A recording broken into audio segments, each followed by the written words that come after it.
Octobre rose oblige. En Afrique, le cancer tue 74 000 femmes par an. D'ici 2030, le chiffre va doubler. Selon le Centre international de recherche sur le cancer, au Sénégal, 11 000 nouveaux cas sont enregistrés chaque année. Et près de 8 000 personnes en meurent chaque année. L'accès à la radiothérapie est très limité, surtout quand tu habites hors de Dakar. L'hôpital Aristide de Dantec ferme ses portes pour rénovation.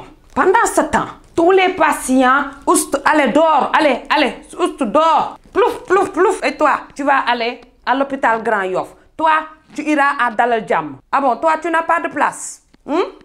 Toi, tu avais déjà payé l'intervention. Bon, d'accord.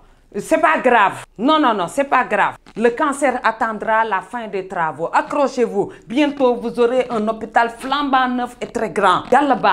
Dieu est grand. Ça ira, Inch'Allah. Alors qu'au Sénégal, le cancer tue plus que la malaria, la tuberculose et le VIH-Sida, tous réunis. Le cancer du col de l'utérus est la première cause de mortalité par cancer dans le pays. Pourtant, ils nous disent le cancer du col de l'utérus est une maladie hautement évitable et curable. Les femmes ne font pas leur frottis. Mais peut-être que les femmes ne sont pas assez informées. Docteur, au Sénégal, nous n'avons aucun programme national de lutte contre le cancer.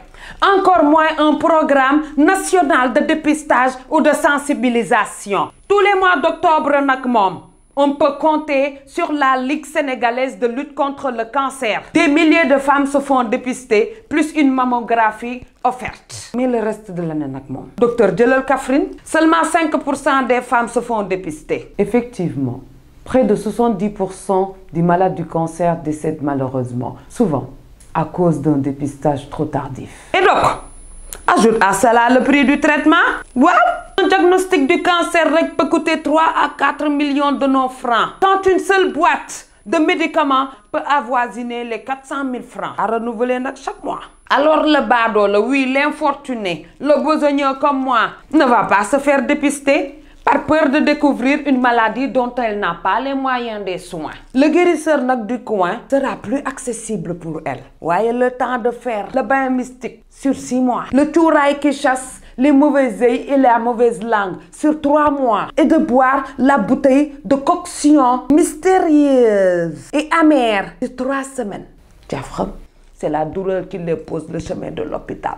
Hélas, souvent tard. Les médecins n'ont pas de baguette magique. Nous avons juste la science et un plateau médical boiteux.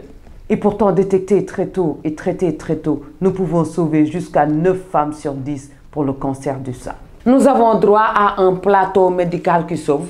Un droit à des spécialistes en cancérologie. Waouh! À des oncologues formés pour nous les badoles qui n'avons pas les moyens d'aller nous soigner au Maroc ou en Occident. Et surtout, ce droit doit être national et non régional. Waouh!